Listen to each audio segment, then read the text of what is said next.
Shaq strode down the quiet side street, his towering frame illuminated by the flickering glow of a single lamppost. He was on his way home from late-night basketball practice at a local community center. Despite the hour, the summer air still shimmered with heat and perspiration clung to his forehead. The crunch of gravel beneath his sneakers formed a rhythm that quietly echoed in the silence. A rusted fence lined one side of the street, an abandoned grocery store on the other. Broken windows and shattered glass scattered along the sidewalk testified to a neighborhood long neglected by city officials. Still, Shaq felt proud of where he came from. He had big dreams. One of them was helping restore that old grocery store into something that might serve his community once again. He joined a volunteer group dedicated to improvement projects, and they had plans to change the face of this neighborhood over time. The feeling gave him hope. It reminded him that even in corners of the city where no one else looked, there were possibilities waiting to come to life.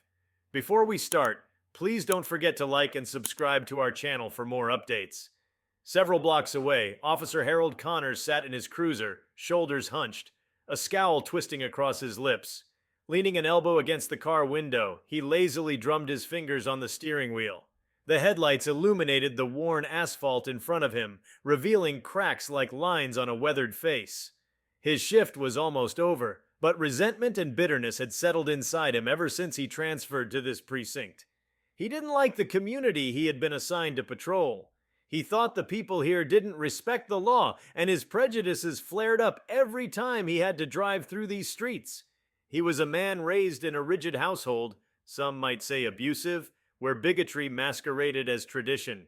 Over the years, Harold had rarely questioned his preconceived notions, nurturing hostility rather than empathy. 2 days prior, Harold had a heated argument with his captain. The captain told him he needed to learn to respect everyone in the community, or else disciplinary action would follow. Harold glared, swore under his breath, and stormed out of the office. He was known to carry grudges for a long time. Quietly, he seethed at the idea that some outsider was telling him how to do his job. In his heart, resentment morphed into an even more venomous prejudice, making him feel justified whenever he used heavy-handed tactics with community members, especially if they were black. Despite the department's attempts at training and inclusion, Harold's cynicism had grown thick as an old tree's bark, and he rebuffed every effort to change. A little after midnight, a call came through on his radio. There had been a reported disturbance at one of the local streets. Apparently, a few young men were loitering and engaging in rowdy behavior, though the details were vague. Harold grinned, flicking his lights on, as though he relished this excuse to vent his frustrations. It wasn't much of a call, but to Harold it was an opportunity.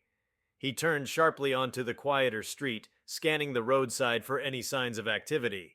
From a distance, he spotted a tall figure passing under a lamppost. That must be one of them, Harold thought. Already a wave of contempt coursed through him. He'd never admit it, but the mere sight of a large black man at this hour made him uneasy, sparking the kind of fear that men like him refused to label as fear. Instead, he called it suspicion. Shaq caught the glow of headlights in his peripheral vision. Sighing, he adjusted the strap of his worn-out duffel bag. He'd been profiled before, and he knew the signs, the slow trailing of a police car, the abrupt flicker of red and blue lights, and then the unavoidable crackle of a distant voice commanding him to stop. He hoped this time would be different. Maybe the officer was simply passing through. Still, he knew all too well that in certain neighborhoods, being a large black man at night was excuse enough for some officers to initiate a confrontation. Shaq kept walking, his posture upright, taking careful steps along the curb. While a part of him braced for trouble, a flicker of optimism whispered that it might be nothing. Harold accelerated slightly. He wanted to see if the tall figure would run or behave suspiciously. When he noticed that the man continued walking, unaffected by the police presence, Harold made up his mind. He would stop this individual and question him. The swirl of cynicism tightened around his gut, and old bigotries hissed in the back of his mind. He jolted the cruiser to a stop, the squealing tires punctuating the serene night. Shaq paused, watching as the officer stepped out, baton in hand, a menacing stare overshadowing the momentary glare of the headlights. Harold didn't ask if Shaq needed help. He didn't ask for identification, at least not politely. Instead, he immediately demanded to know what Shaq was doing there. An air of hostility clung to the officer's words like sludge, and Shaq's calm expression set off something savage within Harold. Shaq politely explained that he was on his way home after basketball practice, but the officer's eyes narrowed further. Suspicion had already morphed into animosity. Harold demanded to see Shaq's ID with a vitriol rarely unleashed on others. Shaq complied, quietly rifling through his duffel bag, extracting his wallet. He wasn't keen on making sudden movements in front of an officer who looked jittery. As he offered his driver's license, Harold snatched it away, reading it under the glare of the cruiser's headlights. The air felt thick, as though a summer storm was about to break, yet nothing in Shaq's identification gave Harold reason to continue. Shaq didn't have a record, nor did the system register any warrants. By all accounts, he was perfectly free to walk down the street to his home, but some twisted desire inside Harold refused to let the moment pass quietly. Instead of handing back the ID, Harold took a step closer, baton clutched tight. "You live around here?" His sneer betrayed the question as an insult. Shaq nodded patiently, gesturing toward a modest apartment complex 3 blocks away. He could see the tension ripple through Harold's arms. Alarm bells clamored in Shaq's mind, warning him to maintain composure. After all, a single wrong word or movement could set off a series of events he might not be able to escape. Yet it wasn't fear that guided Shaq's calmness. It was a mix of courage and prudence gleaned from life in a place where these encounters weren't uncommon. Harold noticed this quiet self-possession and loathed it. He wanted Shaq to tremble. He wanted to see in Shaq's eyes that flicker of helplessness, the same flicker he'd inspired in countless others. The fact that he didn't see it, the fact that Shaq simply stood there, respecting the law while refusing to shrink, turned Harold's face an angry shade of red. Finally, with a gruff toss, he threw the wallet back at Shaq, who scrambled to catch it. Then, with no legitimate reason to hold him, Harold turned as if to walk away, only to whirl back around, baton raised high. The strike came swiftly. The baton cracked across Shaq's ribs, sending a jolt of pain that ignited every nerve in his torso. Shock washed over him as he staggered backward, nearly losing his footing. A faint cry escaped his lips, but he suppressed it, refusing to surrender to the agony. He gaped at the officer, confused as to why the sudden violence had erupted without provocation. Harold's chest heaved with a twisted satisfaction. Fueled by countless experiences of injustice, Shaq wasn't about to crumble. He fought to steady himself, his breath ragged. He considered his options, aware that any retaliation on his part might brand him as the aggressor. Instead of raising a hand in defense, he made a decision to speak in a quiet, firm voice. "Why are you doing this, officer?" he asked, pain threading each syllable. Harold's sneer deepened, baton twitching in his grip. Although no immediate onlookers were present, the sound of a few passing cars could be heard in the distance, and the flickering lamp still cast a dim halo over the scene. Somewhere, a dog barked, as if bearing witness to this twisted scenario. Shaq's question only stoked Harold's rage. He lunged forward, brandishing the baton again. This time he aimed for Shaq's arms, hoping to force him to the ground. Shaq attempted to backpedal, but he was caught by the second blow. He gritted his teeth, letting out a short hiss of pain. He didn't fight back. Instead, he tried to shield his head and chest, focusing on surviving rather than retaliating. A swirl of dizziness threatened to overtake him. Harold, emboldened by Shaq's restraint, snarled a vile slur that echoed off the deserted storefront windows. Yet in that moment, something snapped in the universe. The baton came crashing down again, but this time Shaq's reflexes took over. He stepped aside, letting the baton glance off his forearm as he locked eyes with Harold.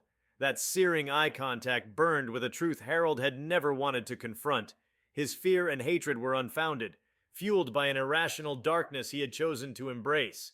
Caught off balance, Harold stumbled and nearly fell to his knees. Shaq could have retaliated, could have landed a punch that might send the officer sprawling, but he held himself in check, refusing to stoop to the same violence being forced upon him. A sudden shriek rang out. "Stop!" A woman's voice echoed down the street. Shaq and Harold both turned, startled. An older woman in a nightgown and slippers stood outside her small, dimly lit house. She was watching the scene unfold from her porch, cell phone in hand.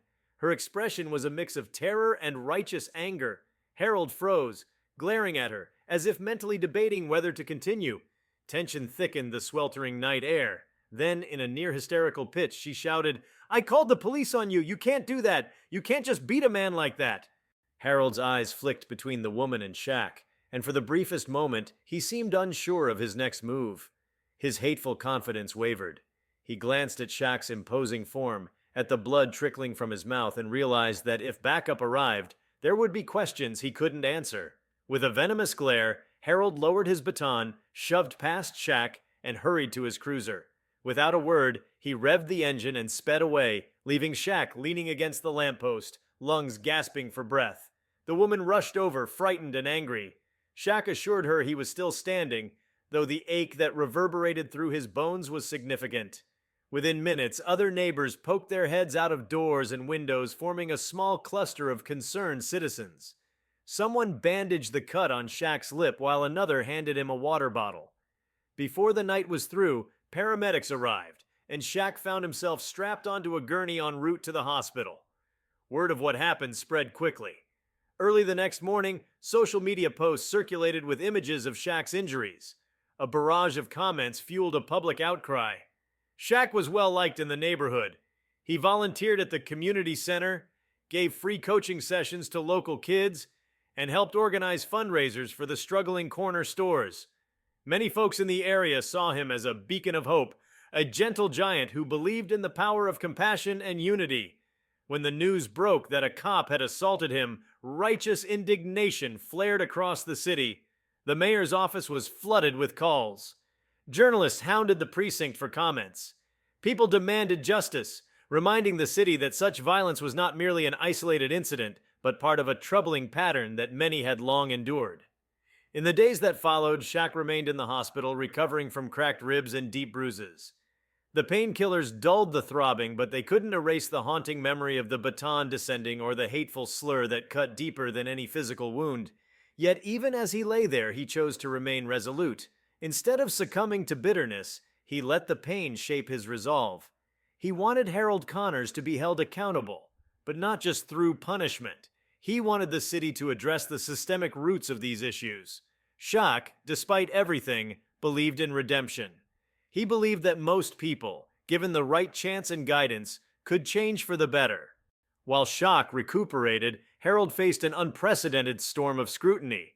His name and badge number leaked online, and people marched in the streets chanting for his termination. The fury from the public, especially from activists and neighborhood leaders, put pressure on the police department to place Harold on immediate administrative leave pending an investigation. His captain, the very man Harold had clashed with, was now responsible for giving him the news. In a grim, windowless office, Captain Moore stared across the desk at Harold, his eyes filled with equal parts disappointment and anger. He informed him that body cam footage had conveniently been switched off during the incident. That absence of footage only added to Harold's guilt in the eyes of the public, painting him as an officer who had purposefully concealed wrongdoing. The department's internal affairs division, as well as the district attorney, were building a case. Harold, his arrogant demeanor cracking, tried to feign innocence. He weaved a story about how Shaq had been acting suspicious and threatening, but with the neighborhood witnesses' video and the woman's frantic call, those lies unraveled. In a matter of days, Harold's world flipped upside down. He found himself not only suspended without pay, but also served with a civil lawsuit filed by Shaq's attorney. He went from a man of authority to a man under legal siege. Old friends and colleagues distanced themselves, especially after reading about the hateful language he'd allegedly used. The local media was relentless, publishing articles that peeled back layers of Harold's disciplinary record, previous complaints of excessive force, bigoted comments overheard by other officers, and questionable stops that targeted minority residents. It was as if a dam broke, and all the secrets Harold had managed to bury for years gushed forth in a tidal wave. Late one night, Harold sat alone on the porch of his crumbling duplex, nursing a bottle of cheap whiskey. The past few days had stripped him of the armor he once wore so proudly. Where once he felt a sort of twisted satisfaction in dominating others, he now felt only a hollow ache and mounting fear. The possibility of jail time gnawed at him. His phone buzzed with messages from a few distant relatives, some telling him to keep his head down, others suggesting he flee. The city had turned against him. He thought about the strike of the baton connecting with Shaq's body, The look of shock, the raw pain. In a small corner of his consciousness, guilt flickered, yet bitterness about his predicament overshadowed any empathy that might have otherwise formed. Meanwhile, Shaq was finally discharged from the hospital. He returned to his apartment, greeted by supportive neighbors who had cleaned the place for him, stocked his fridge, and left encouraging notes. That evening, a group of teenagers from the community center, kids who had looked up to him, crowded into his living room. They asked if he was okay, if he was scared, if he planned to do anything about that cop. Shaq offered a soft smile, wincing a bit from the pain, and tried to reassure them. He admitted that he was scared during the assault, but he also told them that he was more determined than ever to push for change. He encouraged them to continue their after-school programs, to stay positive, and to channel their anger into something productive. Hate doesn't cure hate, he said. We have to do better than the ones who do us wrong. Lawyers representing Shaq suggested a press conference. They believed that public testimony would galvanize further support and ensure that Harold's conduct could not be swept under the rug. Shaq reluctantly agreed. He wasn't a spotlight kind of person, but if his story could prevent another incident of brutality, he was willing to endure the cameras and microphones. A makeshift stage was set up in front of City Hall, and dozens of reporters gathered, jostling for position, adjusting their lenses. As Shaq approached the microphone, quiet murmurs rippled through the crowd. He wore a neatly pressed shirt, one of the few dress shirts he owned, and the bruises on his face had turned a deep purple.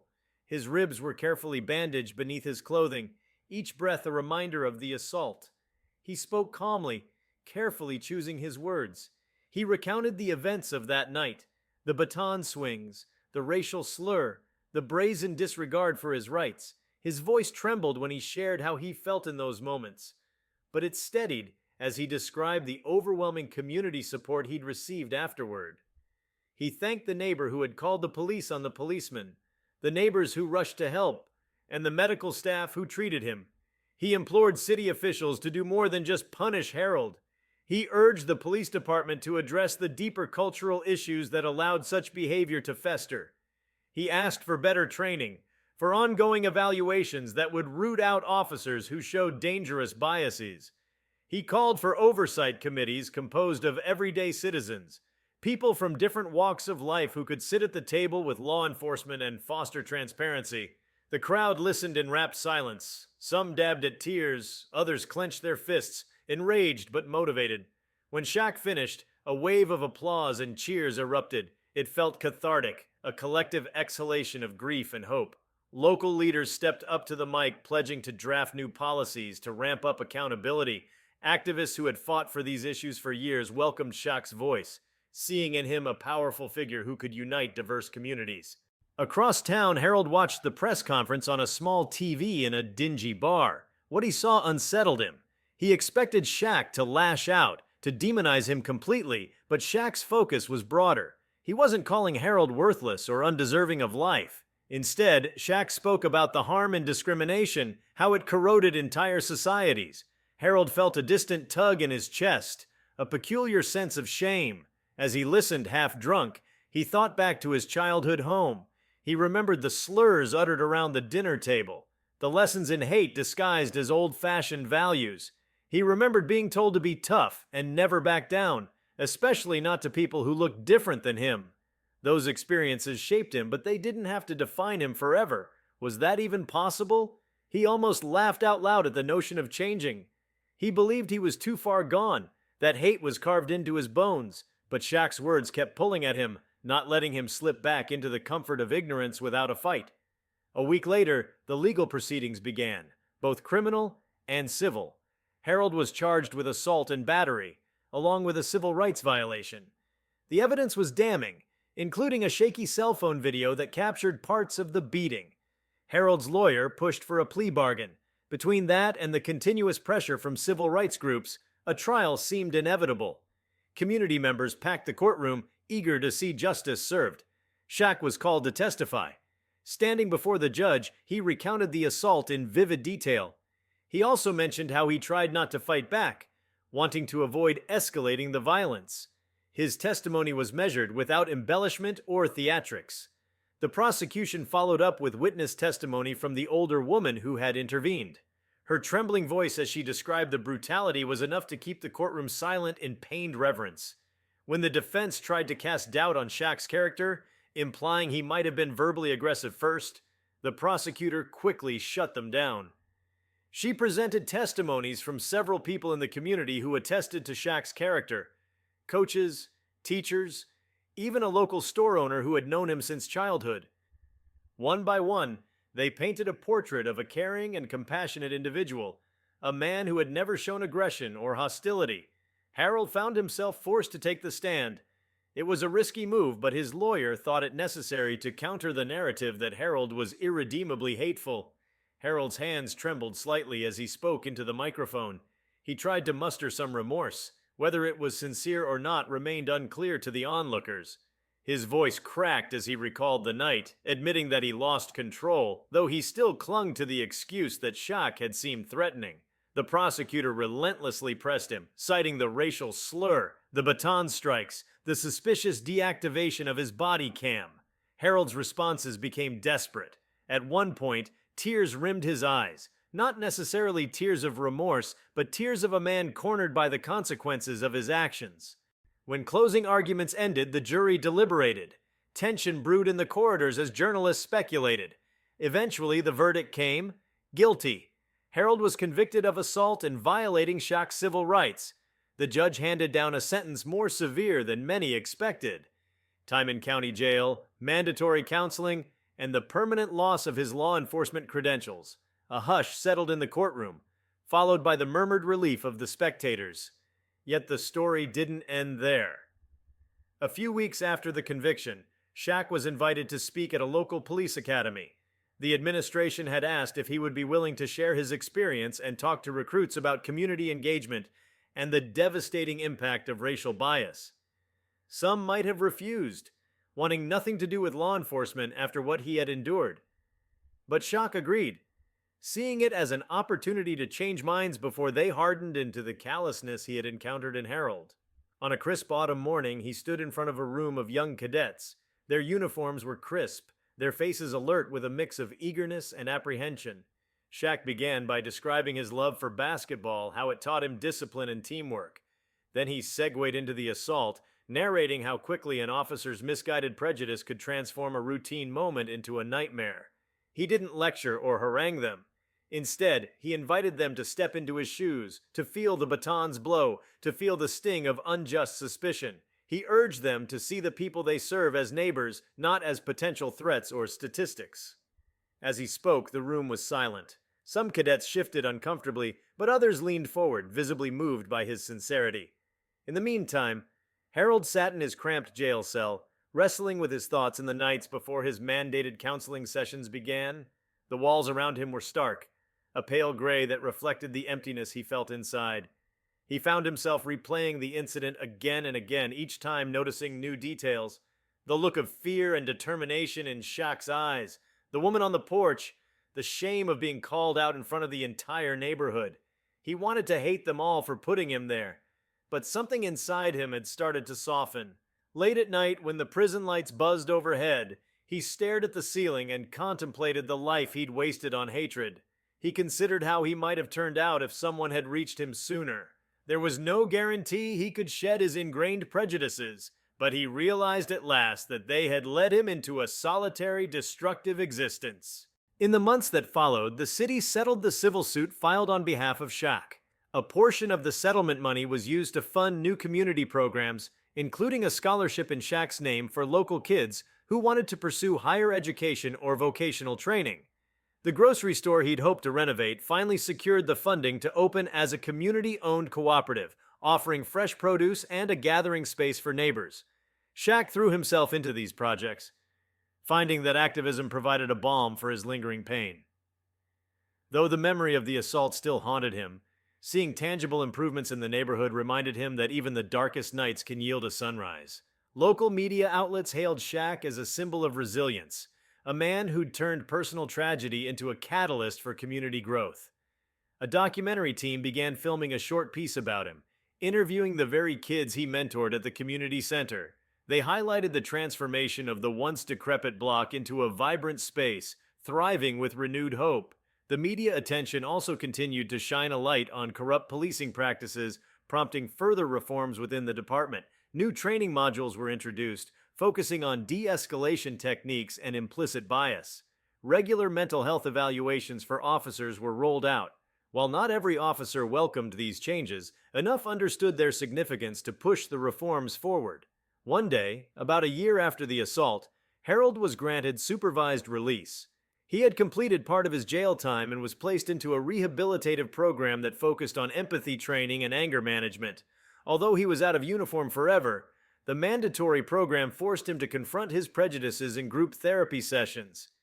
He was required to attend several community service events as well, ironically placing him side by side with people from neighborhoods he once patrolled. The first few sessions were awkward, rife with tension, but as the days wore on, Harold began speaking less and listening more. At one session, a counselor asked him to apologize to those he'd harmed. He remained silent at first, uncertain if he could bring himself to utter those words sincerely. During a community event aimed at cleaning up graffiti, Harold found himself scrubbing walls alongside individuals whose trust in law enforcement had been shattered. They recognized his face from the media coverage and eyed him warily, uncertain whether he was there to genuinely help or merely fulfill a court order. He kept his head down, quietly washing away layers of paint. Eventually, an older man approached him. The man asked if he had anything to say about what he'd done, about his responsibility for the harm inflicted on innocent community members. Harold didn't have an immediate answer. Instead, he listened, feeling a surge of contrition swirl within him. For the first time, he offered a genuine, if halting, apology. It wasn't polished, and it didn't erase the past, but it was the first small step toward accountability. Word of Harold's halting efforts to make amends reached Shaq through the community grapevine. Shaq continued his work with local youth, building on a program that taught nonviolent conflict resolution through sports.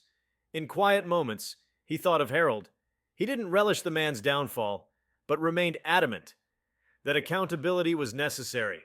He prayed that Harold might truly learn something, that perhaps in his own faltering way, the former officer would change. Shaq believed that real justice meant not only punishment, but also a chance for transformation. Seasons passed. New basketball nets were installed at the refurbished community center. The grocery co-op thrived, employing local teens eager for their first jobs. Police patrols in the area gradually improved their approach, interacting more respectfully with residents. Shaq's body healed, though the occasional ache in his ribs reminded him of that fateful night. Mentally, he found solace in seeing the neighborhood flourish. People spoke openly about race and policing, about prejudice and understanding. Though problems still existed, an undercurrent of hope ran through these streets like never before. One mild spring afternoon, Shaq found himself standing on the court with a group of teenagers practicing drills. He encouraged them, offering pointers on technique, footwork, and strategy. On a nearby bench, the bright sunshine caught the edges of a newspaper article featuring him. Its headline praised the city's new wave of reforms, partially inspired by his story. He paused, looking at the smiling faces of the kids, hearing their playful banter and excitement about the future. A surge of gratitude welled in him. The Baton blow had been horrific, but it catalyzed something larger, a movement that demanded respect and change. At the end of the day, Shaq picked up stray basketballs, returning them to the rack inside the community center. As he turned to leave, he caught his own reflection in the glass doors. The bruise had long since faded from his face, replaced by a look of quiet determination. He didn't know if Harold would ever fully change. He didn't know if every officer in the city would wholeheartedly embrace the new training, but he believed in the slow, persistent work of progress. Change didn't happen in a single moment. It grew over time, rooted in the bravery and resilience of everyday people willing to stand up for what was right. When he finally locked up and stepped out onto the street, dusk had settled, and the lampposts came alive with a flickering glow. The sidewalk felt different than it did on that violent night, more peaceful perhaps. Cars rolled by, their drivers raising a friendly hand in greeting. Neighborhood kids laughed in the distance, free of fear, just enjoying the evening breeze. Shaq took a deep breath, letting the warm air fill his lungs, and walked home. Though the memory of the beating still lingered, it was now interwoven with countless acts of kindness, solidarity, and the determination of a community that refused to let hatred win. And so, each step he took was a testament to the lesson learned that in the wake of brutality, the human spirit can rally toward compassion, unity, and the pursuit of true justice. Shaq's story, and the story of those who stood beside him, became woven into the greater tapestry of a city awakened, ensuring that the next time the lampposts lit up these streets, they would illuminate not only the shadow of past violence, but also the path to a fairer future. If you like this video, please give it a like and subscribe to our channel. Also, leave your comments below and tell us, what are your thoughts on the racist cop's actions? We want to hear from you. Thank you for watching, and see you next time.